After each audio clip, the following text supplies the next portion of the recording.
Hello, everybody, and welcome to the very first episode of the Bright Work podcast, where art, technology, and optimism collide.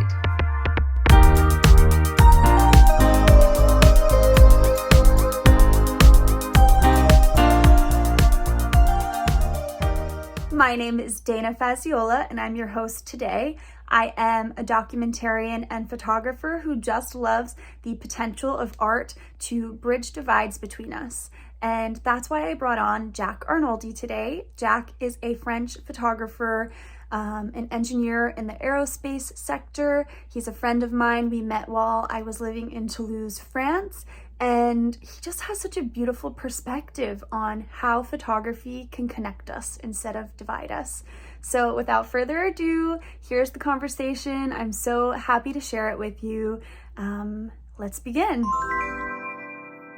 I got my tea, so I'm all set. Oh, perfect. Great. Okay. This is my first podcast episode of a podcast that I have yet to name, so we'll figure that out. But I wanted to make this just to invite people in my creative community to share about like the creativity that they love and why they love it and just their thoughts on it. And I'm right now really, really interested in where art and technology collide. So that's kind of like the train of thought I want to take this on. So welcome.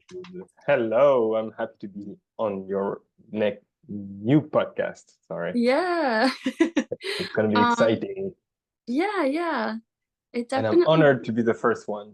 Yes, I couldn't think of anyone better. And I was talking to Whitney, like, oh yeah, I'm starting a podcast. And she's like, who are you talking to? And I'm like, oh, it's gonna be Jack. And she was like, he's perfect. So beautiful. Well, thank you, Whitney. I like having context about like who people are past just like here and now, which is why I'm curious, kind of like, can you tell us a little bit about like where you grew up, kind of how you got into engineering, and how you got to Toulouse? So I grew up. That's kind of funny because my friends, the friend that we met, like the American ones, they make fun of me for that because I'm actually a farm boy.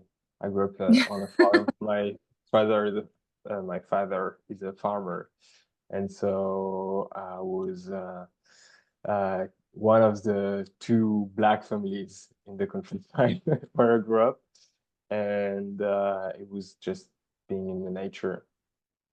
And after that, after like high school, I went to Montpellier for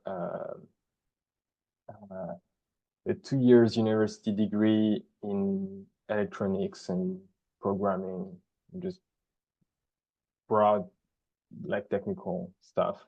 And then I went to Toulouse for my engineering degree. Mm-hmm. I was working at the same time in a company as an engineer, and then I'm in Toulouse since. Okay. Yeah, that's funny too. When I thought about it, I was like, oh, I came from the countryside, and then now I'm in Florida, in a big city. I mean, big for French standards. Mm-hmm. In Toulouse, and so yeah. So growing up on a farm, what's that like? Because I cannot relate to that.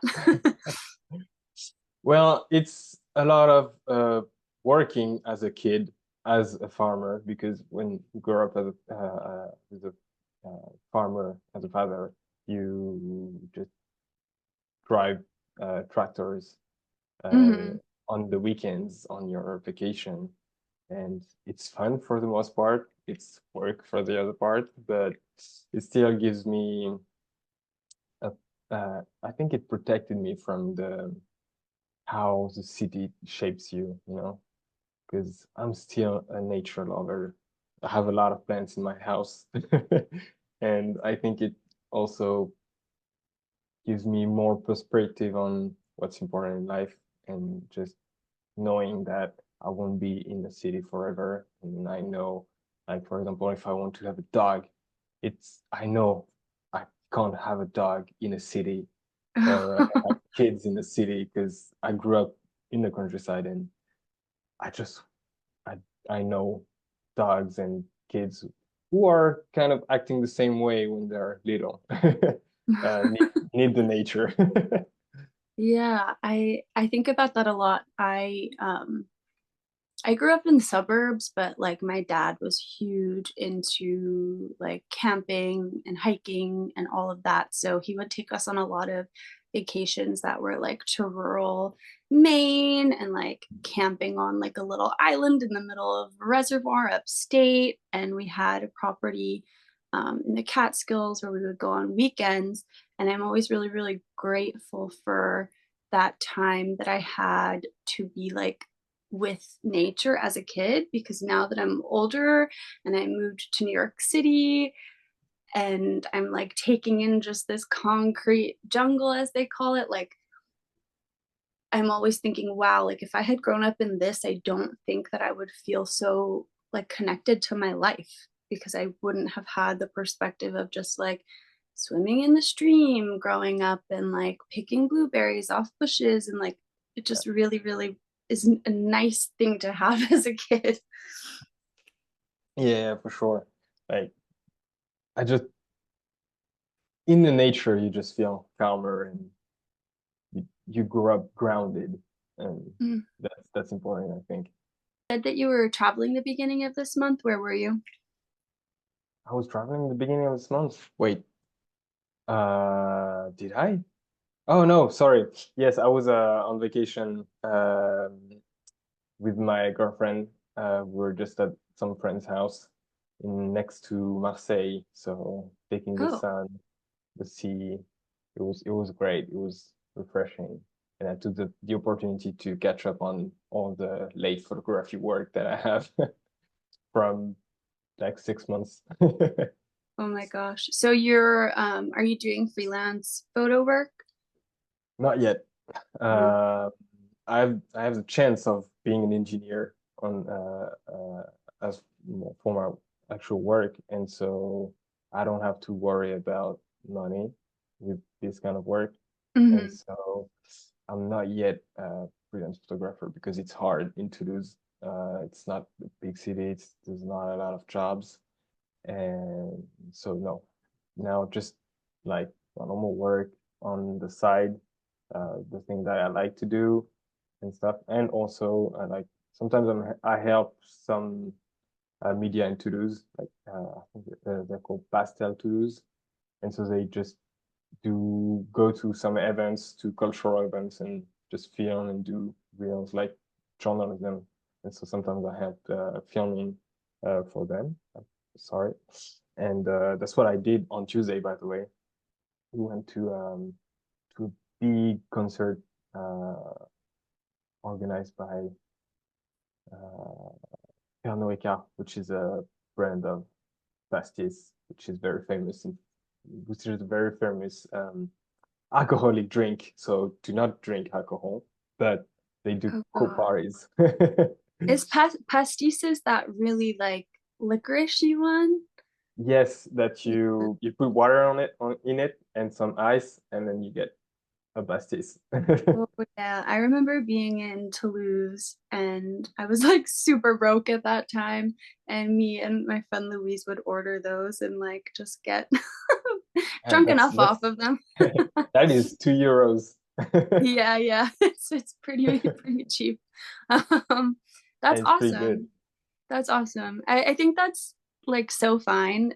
I feel a lot of times like pressure calling myself a photographer when I'm not actually like out doing paid work for it.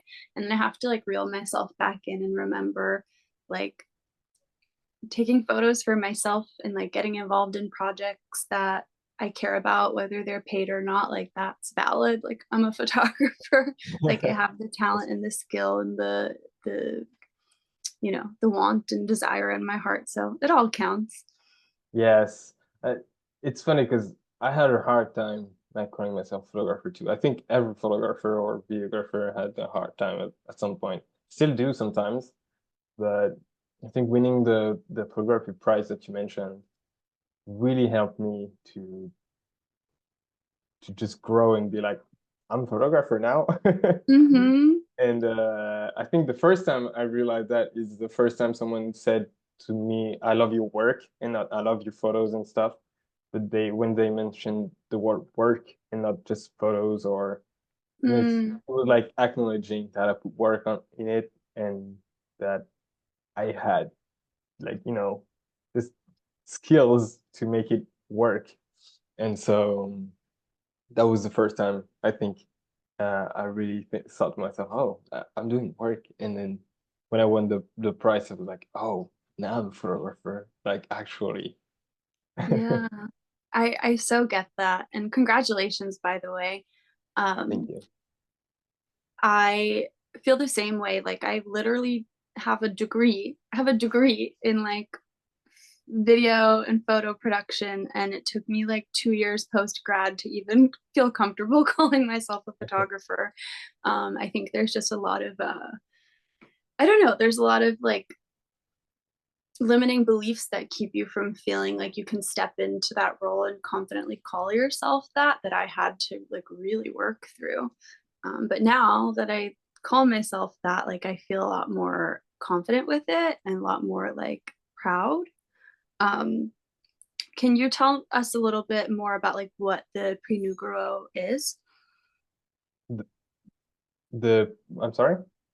The photo prize that you won. Oh, so it's at first it's not an actual photography prize, but they expanded their categories, and so it's called the Prix Nougaro. It's a regional prize, and so every person under 25 years old can apply. And so just the coworkers said like, "Hey, there's a prize that could be interesting," and then I was like, "All right, I'm just gonna apply. We'll see." And then like I think 3 or 4 months later, I got a call. I was in the middle of work and talking to an intern, and I was like, I gotta take this. It's weird. And then you're like, well, don't tell, but you won. And I was like, oh my God, oh my God. I was so happy. And so uh there was not a lot of contestants. There was like 30 or 40 or something. So it's not like a big prize, but enough to be like, oh, I won that. Because like there's two Big Flo and Oli, who are two famous singers in Toulouse, in France, but they're from Toulouse. They won this prize, and so it's really puts in perspective. Well, they won it, so maybe. Yeah, and absolutely. and well, the price really is more for a personal view, so I can now call myself a photographer, but it didn't raise a lot of opportunities after that. It's a small price. And so just for me to call myself a photographer and say I won a prize. Yeah, no, I hear you. And I think too, like, there's so much to be said just for that, like, confidence boost and that, recognition to say, like, hey, I'm on the right track. Like, let's keep going in this direction. And Definitely. I think there's like no win too small to celebrate. So that's really exciting. I'm curious, Jack, because so if you're listening and you're not familiar with Jack's photos, he has a lot of like travel, street photography, lots of people just being like in their elements, like people dancing on the streets and people protesting and just all of this stuff. And I think you have a really beautiful eye for um, just capturing people being people. And I'm curious, like, what is it about that sort of subject matter that you enjoy? Um, I think you described it perfectly. It's like I really love capturing just people in their elements. I think I sometimes I say that I could be an old person because just sitting on a bench and watching people pass by, just this is my favorite thing to do. It's like you get to see if you really think about it, you get to see so many stories unveiling in front of you. Like if you look at this person, there's a story behind why they're here. at this moment, why they are talking to this person at this moment, and why this other person has a story and why they're here. I feel like it's such a humbling experience to just be like, oh, there's so much bigger than just me. And I think that's what I like about it. It's also a way to just be discreet and just disappear for a moment and just focus on something else than myself. And I really love to just show how beautiful people are, because sometimes I think we forget, and we're in a very competitive society now, and we kind of forget that other people exist too. And I think it's my work is focused on really showing other people in their own lives, in their own feelings, in their own happiness or anger, as I love to show in my protest photography. But yeah, that's why I love protest photography, because you have all the feelings showcasing just right there. You can, someone's angry right there, and someone's really happy right there, and that's why protest photography is really good. And also, I'm French, so protesting is in my blood. Yeah. So I have to show that. Yeah. And That's such a also, I got in protest photography because when I started photography, it was in 2019, and so the Gilets jaunes thing was happening right at that moment, I think. yeah, it Yeah, was. after that, yeah. And so it's just the best way to start photography is just go out and shoot. And so that's what I did. And protests happened. And so that's where I think I got my best photography in protests. Yeah. That's such a beautiful, so just backtracking a little bit to like what you said about it gives you a chance to kind of step back and like observe the beauty of other people and remind yourself that you're a part of all of that. Um, I that's gorgeous, and I like to think of photography as a way to like turn the lens outward and see what inspires you and what makes you feel connected, and then remember that like whatever you are photographing is like a reflection of the beauty and the humanity you have in yourself. So I love that. um Yeah, I think one of the I did this video. It's called Humans Being Humans. It's a video that's a trend that was started by Noel Hamwen, something like that. She did like videos of people just being people on the street, and I started doing that like because I used to just film random shots instead of taking pictures sometimes. And I realized that if you put them all together, it's some beautiful melting pot of mm, just people being people and just enjoying themselves and just minding their own business. But if you put all that together, you realize it's just beautiful art piece to just like watch that. And I think that's like probably my most viewed video on my account. And so I'm not the only one to like that. yeah, yeah, that's awesome. Yeah, I think that just speaks to the fact that we're all like looking for that feeling of being connected and celebrating it. um when it comes to protest photography, um that's something that I enjoy doing too, but I find myself like sometimes I get overwhelmed. Like I think um protest is something that I've always really been interested in, the form of like education and like breaking down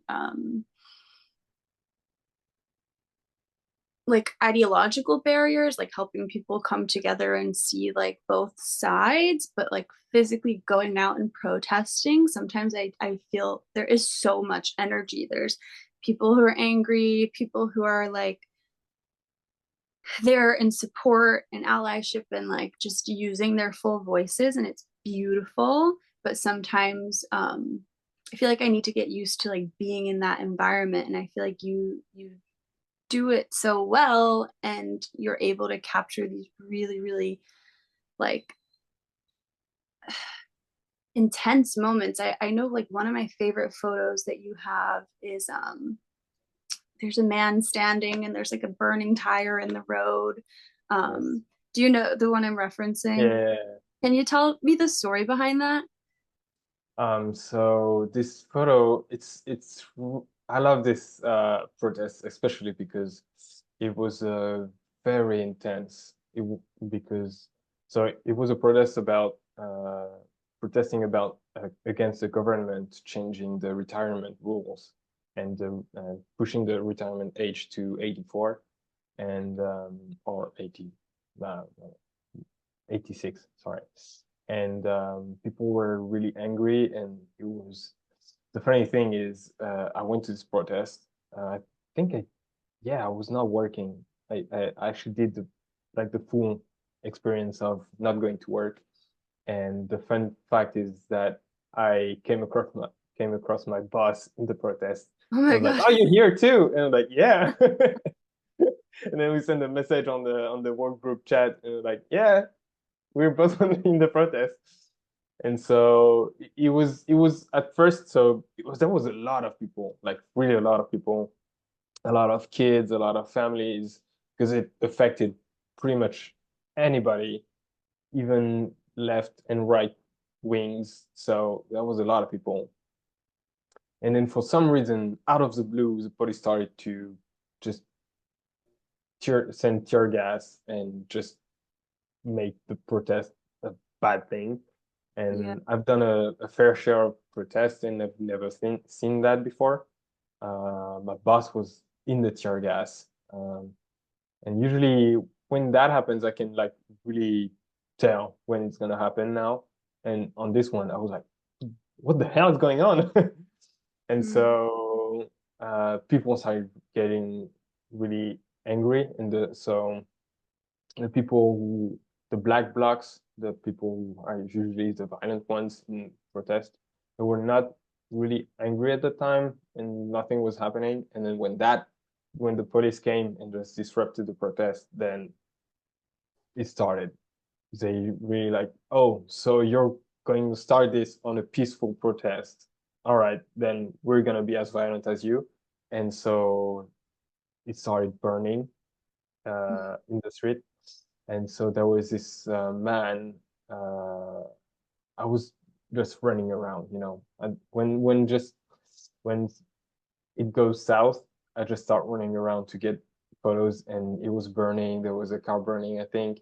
And so I was running around, and then I just turned around and I saw the sun doing a beautiful lighting, and really was with the smoke and stuff. It was just gorgeous. And then there was this old man passing on the street, and he just put himself between two fires, and I was like, "Oh my god." Wait. I just started running, and like, this is the perfect shot. And I snapped the photo. And then I love this photo too, because it just captures perfectly what a protest should be, because the man held a sign which was saying "Cela m'oblige," which means it obliges me, like I have to do this. And it was just perfect. And I did not get tear gas too much this day, which was good because that happened a lot. But Wow. yeah, it's in France, protests can be uh, heavy. So I understand what you mean by it can be a lot. Uh, and I don't know how it is in the US. I think you do not protest that much since, I mean, there was a BLM movement, but not as much as France. And so I'm kind of used to tear gas now. But Gosh. Yeah, it's a oh, like that's a beautiful story of how that photo came together, and also really like frightening that that's normal, but also like so to anyone listening, I lived in Toulouse for about a year, and I lived in Paris for like 4 months before that. So I lived in France a little bit, and that was one thing that was really really different for me, is how, like you said, you saw your boss at the protest, like in America, when there are protests going on, like mum is the word, like nobody talks about it I mean, honestly, like in my family, sometimes in my work, in my communities, like it's really just, I think everybody's just so overwhelmed. Nobody wants to talk about it.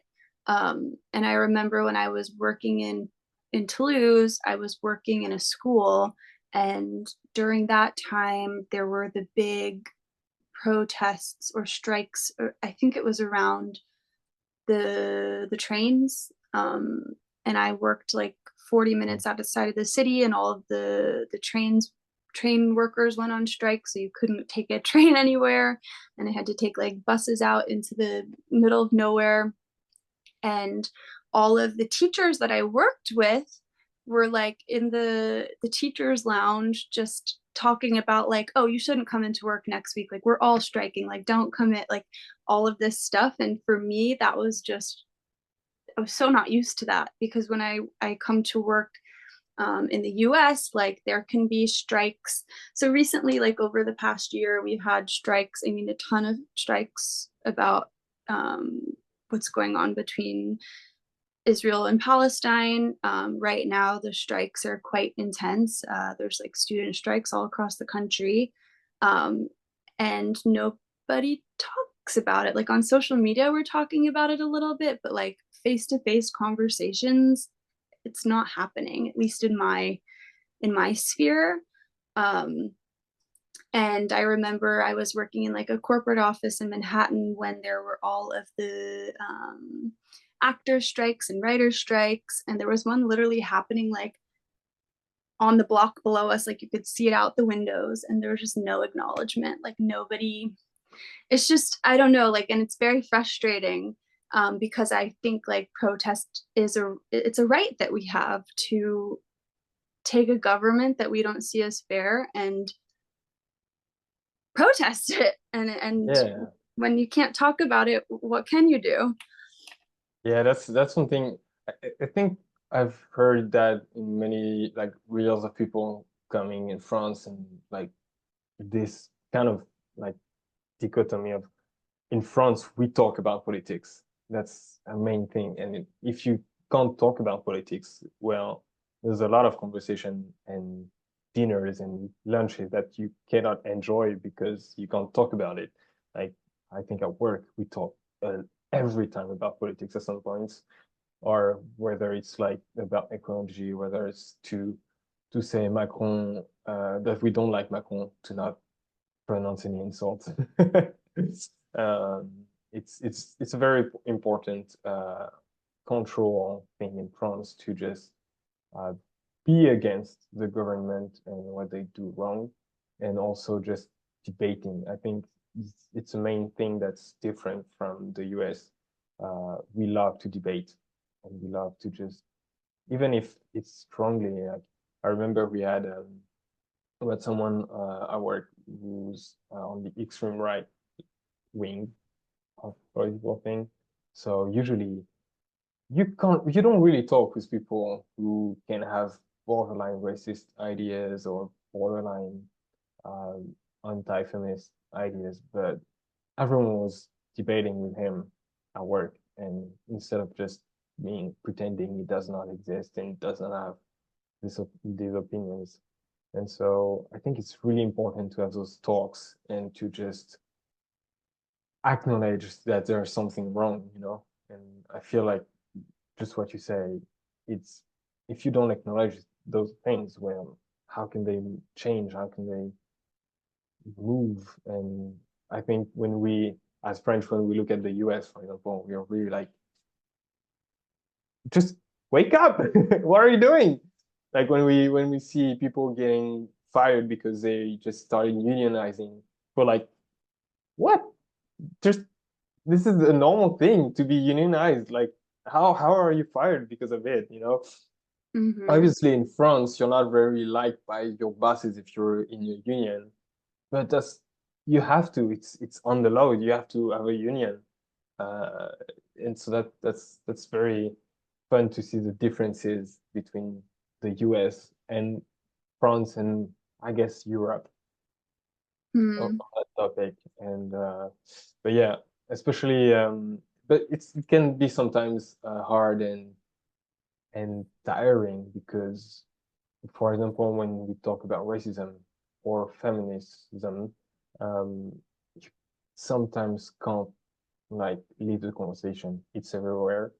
There was a black kid who was shot by the police, I think last year, and it was just tiring. I had to shut to uninstall on Twitter, all that, and because it's just everywhere, and people are debating whether or not this black kid should have lived or not, and so sometimes it gets tiring. When Barbie came out, everyone had something to say about feminism, and I'm like,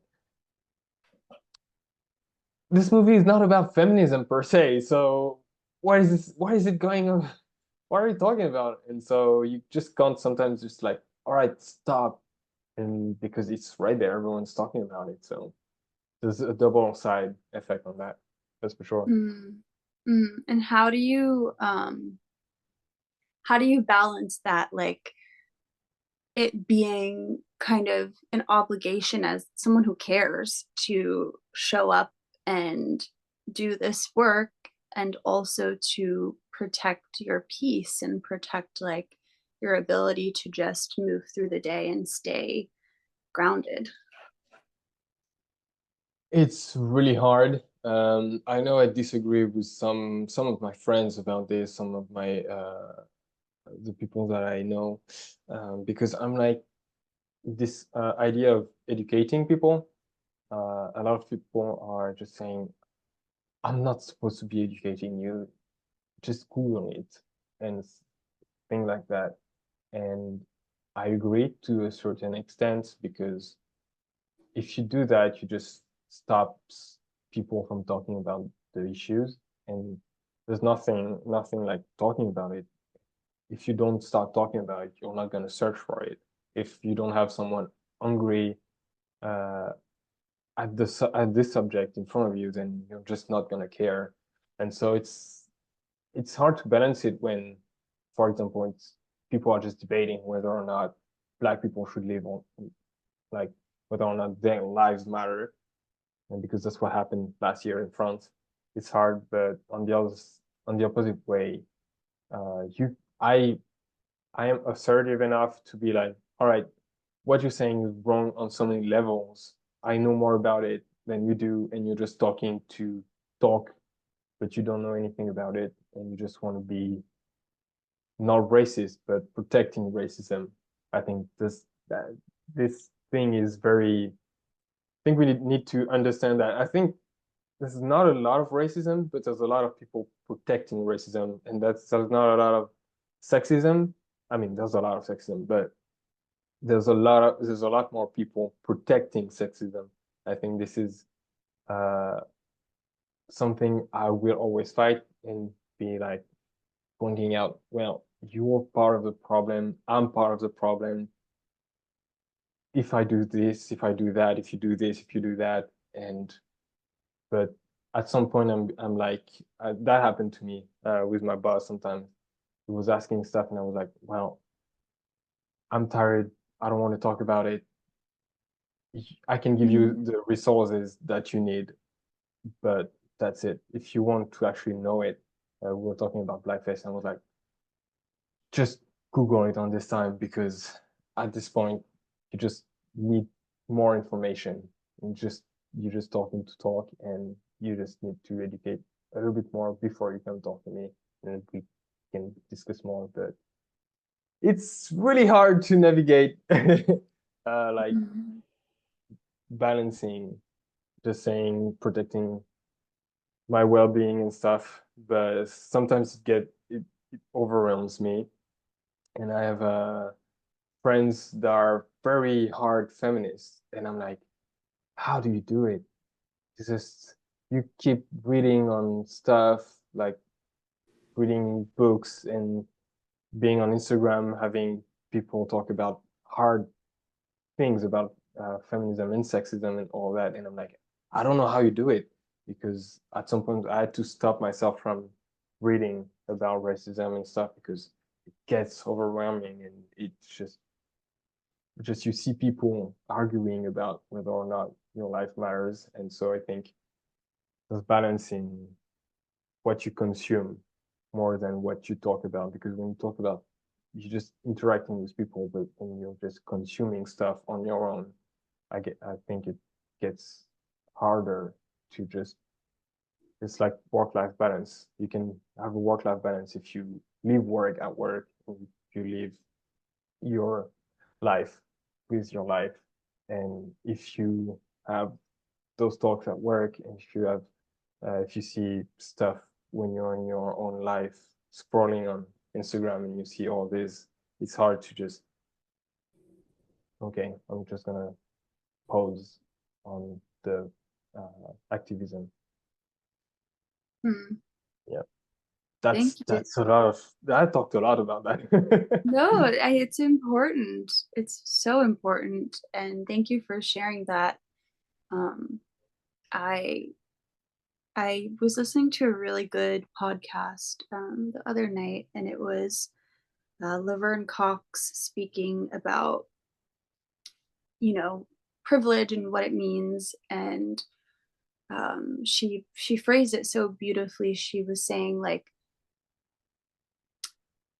privilege does not mean that you haven't experienced hard things in your life, but privilege is where sometimes you just don't have to think about things a certain way. And everything that you're speaking to is something I didn't have to think about. Like, I grew up in a suburb, very white, and like growing up, I never thought about that. That was just my normal. And now, post college, post grad, there are all of these protests happening, BLM.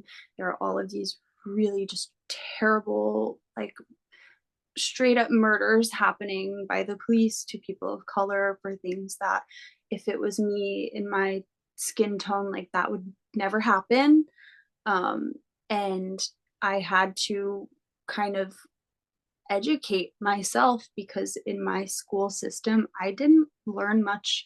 Like, we learned about, the history of slavery, Jim Crow, at least as it relates to the US, or like, we learned about it in that lens, but it was so shallow. It was so shallow, and it was so whitewashed. And I didn't know that until I was older. And I said, hold on, like, here are all of these people around me telling me that there's a different truth.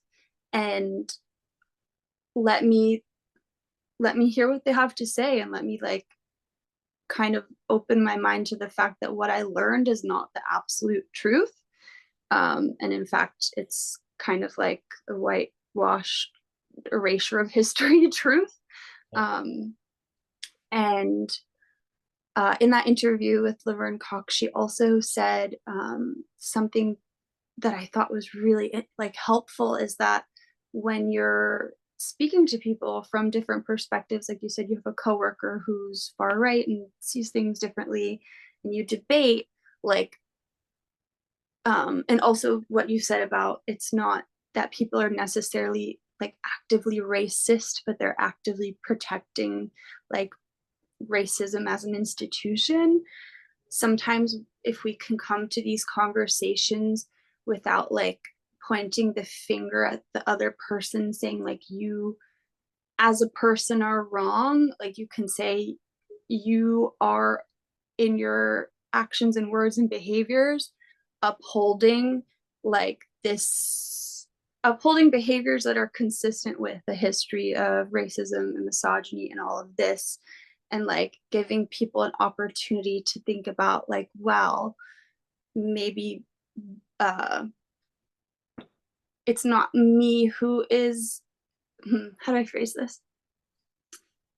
Yeah, it's always a problem phrasing it in the right way. Yeah. And I, like, I'll be honest, having these conversations, it's scary for me, because I like, don't have the perspective you do, and I will never have the perspective you do, but I want to understand. I mean, So that is the first step towards it. And that's why I kind of disagree with people being like, I'm not gonna talk with these people, because the talks need to happen. Like, it's not gonna change if we keep being like, oh, I'm not gonna talk about to these people. We're not gonna mix opinions. We're not gonna talk it to the extreme right. Uh, but it needs to happen. The best way to just stop all this is, I mean, I think it all these things come from ignorance and uh, being on the side. That's why uh, um, I don't know where I was going with that, but what that's, oh my God. Anyway, I was going to say, I think the more you put people on the side, the more extreme their ideas will be. And that's, you can verify that with a lot of things. Like, you have never had so many young people that are sexist now, which is that there was a study in France saying that young people, young men uh, below 30 years old, I think, were getting more and more sexist. And I really, was like, yes, that was, yeah, not very fun, but uh, I was like, but at the same time, you'd never had so many, we don't want to talk with you anymore. Just you have all the resources to know all these things. And so we do not talk anymore, really. And from both sides, I'm not putting the blame on anyone. The extreme right doesn't want to talk. And you've got both sides were like, all right, I'm done with you. I don't want to talk to you. You're saying random stuff. It's wrong on so many levels. I don't want to talk to you. And I think it doesn't help. But there's a lot of people doing the work of talking, but at the same time, the media in France, at least, I'm going to talk about experience in France, do not invite those people who do the work, and they just invite one side, especially if you talk about feminism, about anti-racism. They always invite people who are not specialists or people who are for protecting racism or who are actively sexist. And so there's two things. And so I'm like, we need, as people, not using the media, but as people, we need to talk to one another and be like, what you're saying is wrong, and it's just not okay if you take a step back and stop thinking maybe just about yourself and just start thinking about a society again. So yeah, it's gonna be hard. It's gonna be very complicated to just navigate all these issues.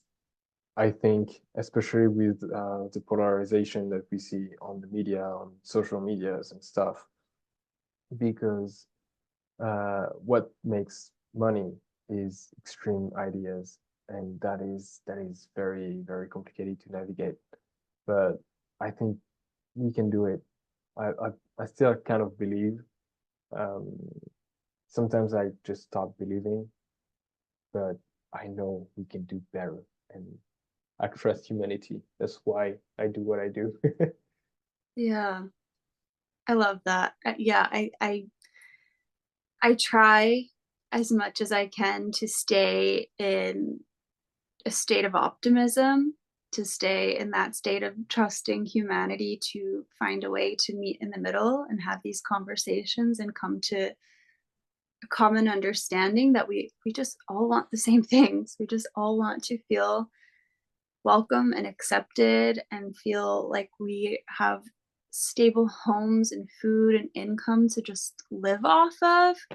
And through that, meeting that need of stability and feeling safe and feeling in community, then being able to go out and start dreaming and building and creating just something that's better than this, something that's a little more vibrant. And I think that's what I like about France, is that even when I feel despair and like, oh, it's never gonna change, whatever, and I just realize that people keep protesting about it. There's always someone protesting about the thing that, like, no one is talking about it. It's so annoying. And then you realize some people are actually talking about it, and a lot of people think the same way. And so you still have like something bubbling up and inspiring you to just keep going. And that's very, very cool. And I think it's important to just have representation in those fights and those ideas. And I will always fight for representation. That's for sure. And I feel like now that I start being in photography, I have kind of a duty to uh, make representation for Black people, for feminism. That's why I also do protest photography. It's my way of helping those fights. It's like if I go and I nitpick the protests that I do. Uh, if I'm not okay with the protest, I'm not going to go there. That's for sure. I'm not going to go to a Nazi protest that happened in Paris, for example. But I will feminist protests. I love them because it's very important to me. It's very eye-opening most of the time, and I need my help to this movement is showcasing, like, with this picture I can show you what I have. Some of my favorite pictures are also from feminist protests and BLM too. I love that. And so representation, I think, is really important because if you look at the mainstream media, to quote Trump, if you look at the mainstream media, you don't have a lot of representation. It's very white, it's very owned by a lot of rich people. And so if I can, in my social media and my social circle, show that people are protesting and put light on those, I will definitely do that. And that's why that's the project that I won my contest with. It was Emotion Noire. I think the first picture on my Instagram account is this picture. It's the main picture of this project the first and only big photography project that I did. And it's about representation. I think it's pretty important because most racism, most misogyny come from lack of representation of different stories and stuff. So I will always try to fight to do something that represents people in the best way I can. Yeah. So the project you're referencing, that's the black and white portraiture series? Yes, definitely. This project comes from at the time when I made it, I was looking, I saw this beautiful black and white portrait on, I don't know, I think it was Pinterest or something. I was like, oh my God, those are gorgeous. And I started searching for Black people in this kind of light, and I couldn't find like a big amount of photos that had Black people in such beautiful lighting and beautiful like black and white things. And I was like, why? And so I was like, well, I have a camera, I have a light, let me try to do that. And so I started doing test shots on my own, and they turned out to be pretty good. I used to know how to do what I did, I used the Sean Tucker tutorial on how to do black and white portrait. And that's funny because the other day I was talking about those photos, and my friend was like, you used the Sean Tucker tutorial, didn't you? Because I was like, yes. Yes, for sure. All you need is a camera, a light, and a Sean Tucker tutorial. Exactly. You can make it happen. Exactly. And so you just have one light, and it's called a Rembrandt look. And so I asked I asked 10 people to just pose in front of my camera, and 10 people agreed, and that made that project, and it's still one of my biggest achievements. And I love doing it because I didn't want to just do a photo shoot, just a random photo shoot. This project was about representation of emotion in Black people, and I feel like as Black people, we're only represented by anger or like negative emotions. And I was like, we need more. We need more range. We need more natural stuff. We're not just angry, you know. And so each photo shoot was like an hour of talking without the camera, just getting to know each other, getting to know how we navigate the world as Black people, or just as people, you know, just we have different backgrounds. We all came from different things. Have French people, Spanish people, American people. It was just a melting pot, and women and men, which was very important to me. And after that, we went in front of the lens. I was behind it. We had some music, and then just starting clicking up until the moment where they just forget about the camera and just start to talk. And it was really beautiful. It was more than just photography, you know. It was just about getting to know someone, and I think that's what photography is. It's either just capturing one small moment, but also behind the photos, there's just the story of the person, the the people and the feelings and all that. And the photo that won the contest is just one tear going down the cheek of the woman, and I think it describes perfectly the thing. It's just one tear, you know. You know, when you cry, it's just you're just so sad. It's just one tear, and this is what this photo embodies. Is just something that you don't see in Black people. You don't see their weakness, but also strength of just this one tear. Or you can have just happiness, like really blatant, just like laughing. I have that in the range, and yeah, it was interesting and really cool to do, to just make people cry too, but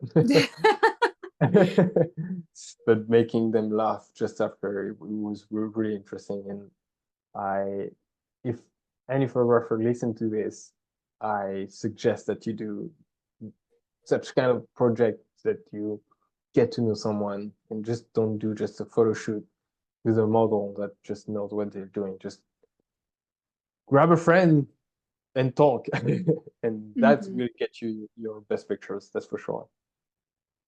That's so beautiful and so important. And I'm really, really glad that you followed your heart and made this project happen and Thank you.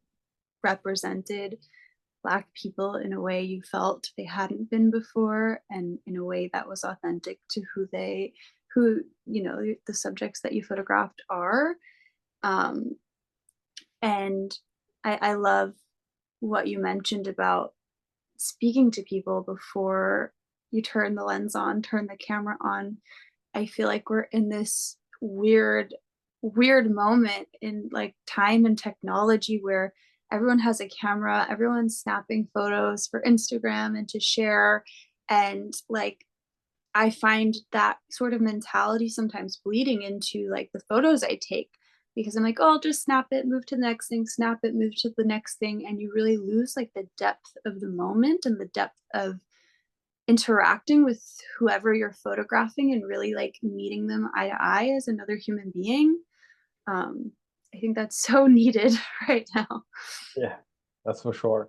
I see a lot of reels on Instagram of just street photographer, just snapping a picture, just like zooming out, and I'm like, some other just take the picture and like just quickly talk, and I think that's better.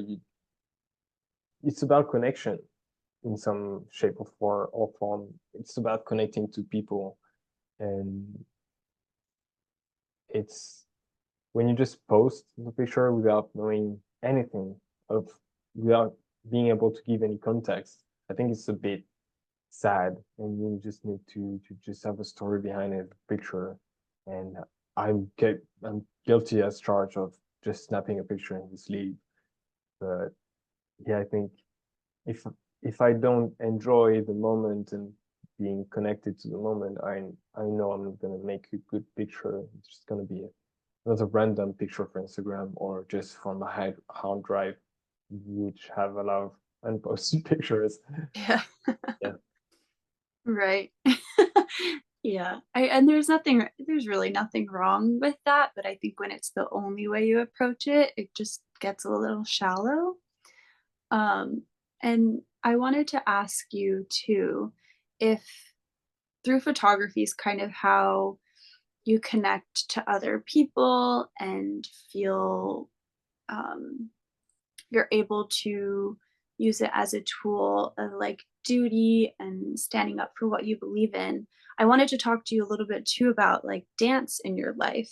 What for you does dance help you connect to?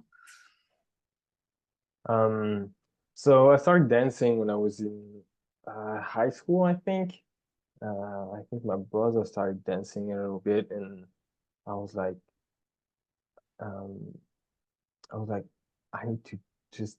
My big brother was a model to me at the time, and also, uh, I grew up as the only black person where I was in the countryside, and what I saw in the media was just Usher, which is, I don't know, sad, but the only black people that I saw that didn't have like negative things like in movies and stuff.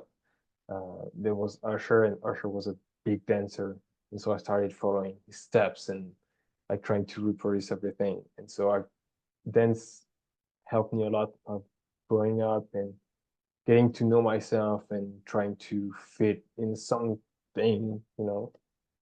And so I started doing hip hop and just going for it like a lot. And I was dancing all the time. And I think it helped me develop myself a lot as a person. Um, and don't dance as much now, but it's still part of myself. And the most collaboration that I've done in photography were with dancers. Like I think the first, I think it was the first uh, portrait photography that I did was with a dancer. Like I was scrolling through Instagram and I was like, I saw this dancer from Toulouse and I was like, oh my God, what she does is amazing. And then I was like, we need to do something together. And she was kind enough to say, yes, let's meet up. And so we met, and then now she's one of my best friends. She lives in Paris. She's just amazing at what she does. She's pretty kind. And so dance always helped me to connect with people and connect with myself at the same time. And so it was the first step towards art that I had, and photography may be the final one, but uh, dance will always be there. And I still do collaboration with dancers and stuff. And it's always just a pleasure to work with dancers. I don't dance too much, but I think I will get back to it. But it's when you film someone dancing, it's always feels like you're dancing with them, you're following Mm. the steps that they do. I filmed contemporary, or it's really hard for a French person to say that word. Just gonna say this, a, a contemporary uh, pole dancer. So she's mixing like it's not so much pole dance. It's just like contemporary dance with a pole, and they were practicing their whole choreography and stuff. And I was like, all right, so I'm doing that way, and I'm doing that way, and I realized at some point I was dancing the same way. So it's really important for me to have this. and to be able to dance. And you know, even as a Black person, it's a way to just connect with other people, and so it will always be there. It will always be a part of that dancing to music. Yeah, thank you. I love when you share like videos of you dancing, and I think you have like I don't dance really at all. Like I dance for fun, but I've never trained in dancing other than like a tap dance class in second grade. Um, but I like so admire people who are so connected to their bodies that they're able to like use movement to like be in harmony with song. Like it's so cool to me, and I love that you're now adding that like third layer of it being a way to like connect through photography and connect your body as you're like photographing, you're kind of dancing with whoever you're working with. I think that's so cool. And also I think it's okay too that sometimes whatever like creative practice we enjoy, whether it be photography or dance or painting or whatever, like it ebbs and flows in our lives. Like you might not be so involved with dancing right now, but like I'm sure that will, you know, you'll have phases again where it's really, really meaningful for you, and also like just what you need in that moment in life. Yes, it also takes up a lot of time to go to classes and stuff, and this work is kind of hard navigating um, agenda of Uh-huh. putting dance class in the week, especially with photography on the side. Hmm. But yeah, maybe. Do you feel like that's kind of like the last sort of topic I wanted to touch on? Do you feel like in your engineering work, like there's any kind of room for creativity, like any way you're able to either apply creativity to it, or does it inspire you, or is it like what is it to you? That's for sure. I don't think I would be as good as I am in my job. Not that I'm super good, but uh, art and creativity is really important in engineering, especially if you want to move forward.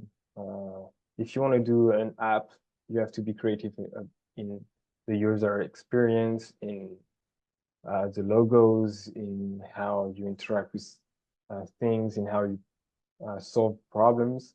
It's really important, I think, and just in general, using my photography skill was important, like, and just graphic design, all stuff. I've spent a lot of times doing icons and logos for an app that we're developing, like a lot of times. And sometimes it's good because it helps me stop coding and be like the head in the code. But problem solving, it really is about being creative. So yeah, that's important. You have to, like, I remember I had someone working and it was just not artistic at all, and it was really good when it came to math and just like being when it's a straight road, and but when there was a problem, it was complicated for him to just see outside of the box, and which is perfectly fine, but you need someone who with that kind of person, you need someone who was a little bit more crazy in how he handles problems.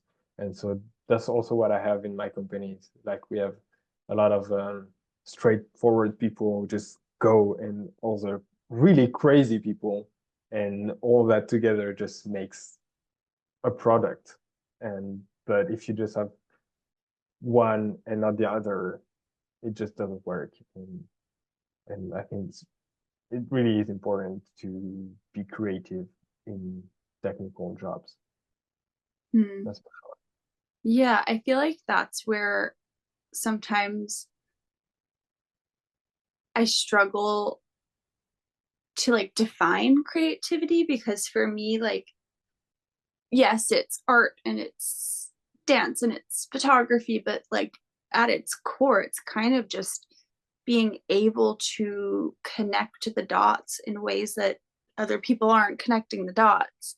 And um, that ability to kind of make connections that other people can't see, like that's what creativity is to me. And I think like it's important that people understand that they don't necessarily need to be like a studio artist to incorporate creativity in the way they approach their work and the way they approach their ideas. Yeah, thank you for pointing that out. No problem. But yeah, it's really really fun to just be technical, being an engineer, and also being an art. It's that's what I'm struggling to. I can say I'm a photographer, but being an artist, it's weird to say that out loud. Like we Mm, talked about this earlier, and I still struggle to say that I'm an artist, you know? hmm.